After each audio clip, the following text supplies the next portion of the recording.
Does good always win? I send you my best regards. Thank you for coming in to listen to me. It's a pleasure to have you here. Today I would like to talk about a problem that, from my perspective, is quite serious and causes great suffering to many people who, full of hope, think that abuses towards them will end, simply because the universe gives you back what you give. To me, this is a very wrong concept, very new age, and it keeps people in a docile puppy dog mentality that puts up with whatever comes its way, no matter how harsh, cruel, abusive or blatant it is. It is said that if you are able to see or perceive attributes, positive or negative, in another person or group of people, it is because somewhere inside you there is also that attribute or set of attributes. If you see in someone a great goodness that you deeply admire, it is because that great goodness also exists in you. If you are able to see in someone the darkest and most malicious, it is also, in a way, because you yourself have that darkness in you. I recommend watching the video on this channel about light and darkness. But just because you are able to see those virtues or flaws in others does not imply that those things define your actions, or how you want to be with others in this world. They are simply there, and they define the expanded, all-encompassing being that you truly are. From higher planes, that right and wrong take on other meanings. Although you know I'm a big advocate of what really matters is your values and principles now, being who you are today, and acting in a way that is consistent and congruent with those values and ethics. You, encompassing all that you are able to recognize in other people, are the one who decides who you want to become. What and who you want to be. As Jordan Peterson said, and little Sophia here too, it is more virtuous to be a monster and keep that in check, than to be a cute little bunny who only knows how to be eaten.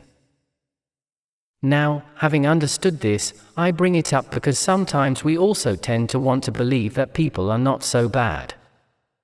Couple this with the concept, which of course is true, that good and evil are relative and that those people don't think they are being regressive, imposing and abusive, and the concept that everything is perspective, and so it is, and we have an extremely convenient and perfect situation so that, in the end, it is the people with the most authoritarian and aggressive attitude, and the least respectful, who will always control or limit the perception, actions, and circumstances of the kindest, most respectful and humble people.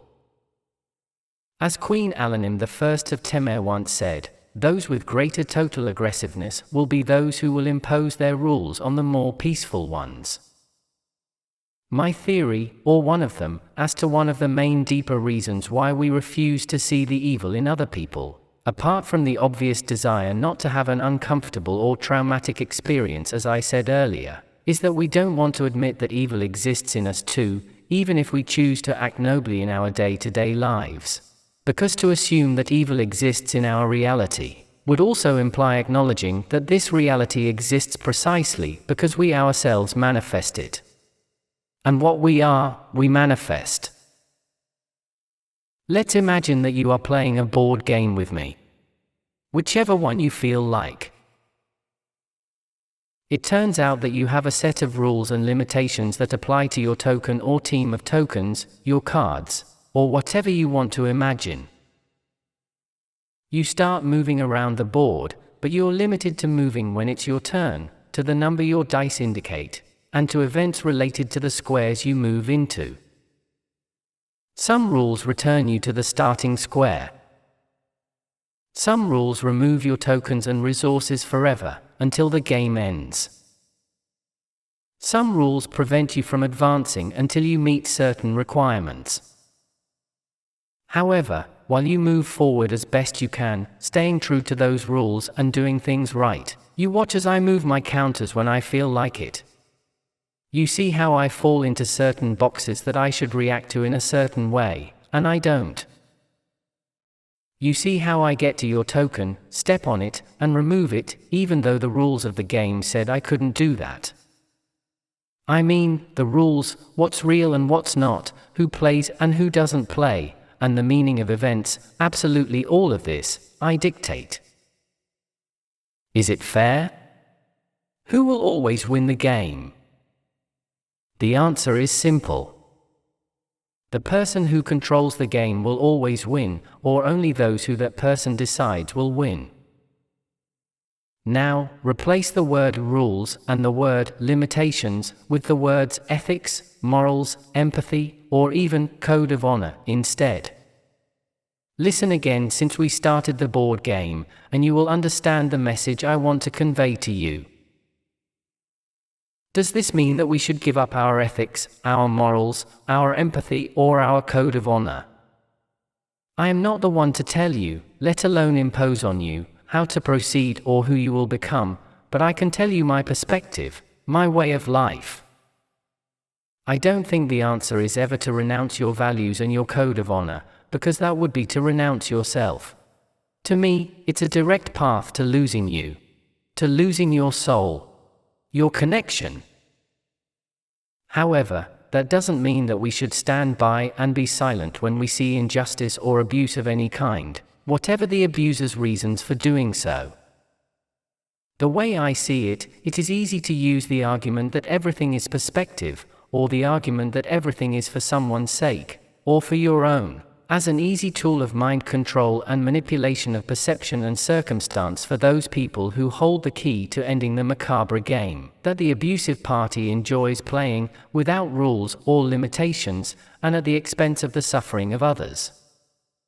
A clear example of this is right there with you, and we call it the Earth Controller Cabal. Although I'm sure you can apply it to your daily life. I'm afraid I'm not sure that good always wins, from our perspective, especially if only one source of information is taken as the bearer of truth. However, as I said in the previous video, the truth comes out on its own, as long as you are willing to find it. Because a regressive attitude, no matter how much it hides behind a mask of supposedly well-meaning light, ends up giving strong clues to what lies behind it, as long as you are prepared to see it. Even if, evidently, they sometimes know how to cause confusion. You must be open to hear and understand all the possible parts that encompass what you wish to discover, and be willing to encounter whatever it is, and to integrate that it is there and does not have to define you or mean that you have done anything wrong. Act from nobility, from empathy, and from your code of honor. Never lose that, and always bring out the best version of yourself whenever you have the opportunity to do so. But don't turn the other cheek. Don't let them hurt you at will, or let them control your fate and circumstances, or those you truly care about, on the premise that it's for the greater good or because it's your fault. Everything happens for a reason, yes, and we create our story, yes, but you and you alone decide how that story will end, and which path you choose to take. Remember not to ignore your heart, which sometimes refuses to see the evil, but often knows it is there. However, it will shine whenever it can, and will know how to move forward intelligently, avoiding and exposing the darkness. Take courage. It is a great test.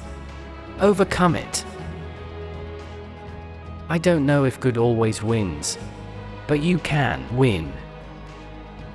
I'll sign off with a thought I dropped a few videos ago. I tend to think that mind control doesn't necessarily exist only on Earth. Za'el of Error.